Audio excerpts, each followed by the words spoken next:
ಈ ದಿನ ತಾರೀಕು ಮೇ 26, 2025 ಇಸವಿ, ಸೋಮವಾರ, ಶ್ರೀ ವಿಶ್ವಾವಸುನಾಮ ಸಂವತ್ಸರ, ಉತ್ತರಾಯಣ, ವಸಂತ ಋತು, ವೈಶಾಖ ಮಾಸ, ಕೃಷ್ಣ ಪಕ್ಷ, ಚತುರ್ದಶಿ ತಿಥಿ ಹಗಲು 11:07 ಈ ದಿನ ಸೋಮವಾರ.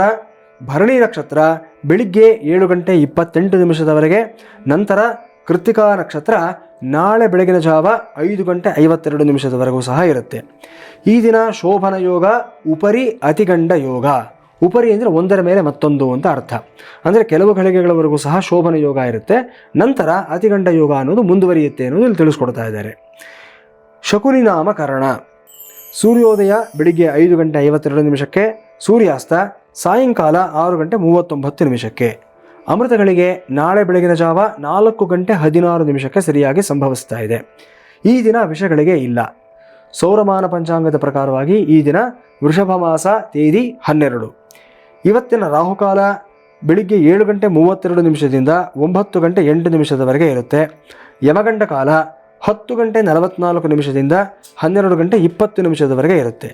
ಇವತ್ತಿನ ಗ್ರಹ ಸಂಚಾರಗಳನ್ನು ನೋಡಿದ್ದಾದಲ್ಲಿ ಕೃತ್ತಿಕಾ ನಕ್ಷತ್ರದ 4ನೇ ಪಾದಕ್ಕೆ ಬುಧನ ಪ್ರವೇಶ ಆಗ್ತಾ ಇದೆ. ಈ ದಿನದ ಆಚರಣೆಗಳನ್ನು ನೋಡಿದ್ದಾದಲ್ಲಿ ನಾವು ಬೋಧಾಯನ ಕಾತ್ಯಾಯನ ಅಮಾವಾಸ್ಯೆ ಅಂತ ಗುರುತಿಸಲಾಗ್ತಾ ಇದೆ. ಒಂದು ವಿಶೇಷವಾದ ಅಮಾವಾಸ್ಯೆ ಆಚರಣೆಯನ್ನು ಕೆಲವೊಂದು ಪ್ರತ್ಯೇಕವಾದ ಪಂಗಡದವರು ಆಚರಿಸ್ತಾರೆ.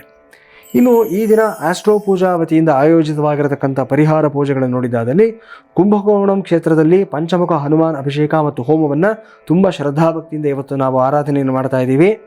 ಮುಂಬರುವಂತಹ ಆಸ್ಟ್ರೋ ಪೂಜಾ ಆಯೋಜಿತ ಪರಿಹಾರ ಪೂಜೆಗಳನ್ನು ನೋಡಿದ್ದಾದಲ್ಲಿ 27ನೇ ತಾರೀಕು ಕುಂಭಕೋಣಂ ಕ್ಷೇತ್ರದಲ್ಲಿ ಪ್ರತ್ಯಂಗಿರ ಹೋಮವನ್ನು ತುಂಬ ವಿಜೃಂಭಣೆಯಿಂದ ಮಾಡ್ತಾ ಇದ್ದೀವಿ.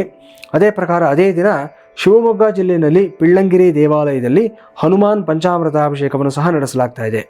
28ನೇ ತಾರೀಕು ಉಡುಪಿ ಕ್ಷೇತ್ರದಲ್ಲಿ ಪಾಡ್ಯಮಿ ವಿಶೇಷ ನಾಗವಾಸುಕಿ ದೇವಾಲಯದಲ್ಲಿ ನವಗ್ರಹ ಪಂಚಾಮೃತಾಭಿಷೇಕವನ್ನು ತುಂಬ ವಿಶೇಷವಾಗಿ ನಡೆಸ್ತಾ ಇದ್ದೀವಿ. ಇನ್ನು 30ನೇ ತಾರೀಕು ಉಡುಪಿ ಕ್ಷೇತ್ರದಲ್ಲಿ ತಿಂಗಳ ಕೊನೆಯ ಶುಕ್ರವಾರ ವಾಸುಕಿ ರಾಜೇಶ್ವರಿ ದೇವಾಲಯದಲ್ಲಿ ಲಲಿತಾ ತ್ರಿಪುರ ಸುಂದರಿ ಸಹಸ್ರನಾಮ ಪೂಜಾ ಮತ್ತು ದುರ್ಗಾದೀಪ ನಮಸ್ಕಾರ ಪೂಜೆಯನ್ನು ಸಹ ನಡೆಸ್ಕೊಡ್ತಾ ಇದ್ದೀವಿ. ಇದಿಷ್ಟು ಬಹಳ ವಿಶೇಷವಾಗಿರ್ತಕ್ಕಂಥ ಪೂಜೆಗಳು, ಒಂದಕ್ಕಿಂತ ಒಂದು ವಿಭಿನ್ನವಾಗಿರ್ತಕ್ಕಂಥದ್ದು.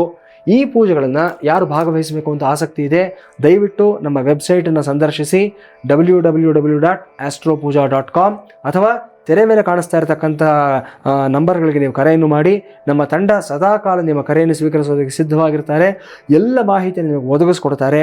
ಪೂಜೆಯಲ್ಲಿ ನೋಂದಾವಣೆ ಮಾಡ್ಕೊಳ್ಳೋದು ಹೇಗೆ, ಪೂಜೆಯನ್ನು ನೇರ ಪ್ರಸಾರದಲ್ಲಿ ವೀಕ್ಷಣೆ ಮಾಡೋದು ಹೇಗೆ, ಪ್ರಸಾದವನ್ನು ಸ್ವೀಕರಿಸೋದು ಹೇಗೆ, ಎಲ್ಲ ವಿಷಯವನ್ನು ನಿಮಗೆ ಕೊಡ್ತೀವಿ. ಎಲ್ಲ ದೇವತೆಗಳ ಒಂದು ಅನುಗ್ರಹಕ್ಕೆ ಪಾತ್ರರಾಗೋದಕ್ಕೆ ಒಂದು ತುಂಬ ಸರಳವಾಗಿರ್ತಕ್ಕಂಥ ಒಂದು ಅವಕಾಶ ಇದಾಗಿರುತ್ತೆ.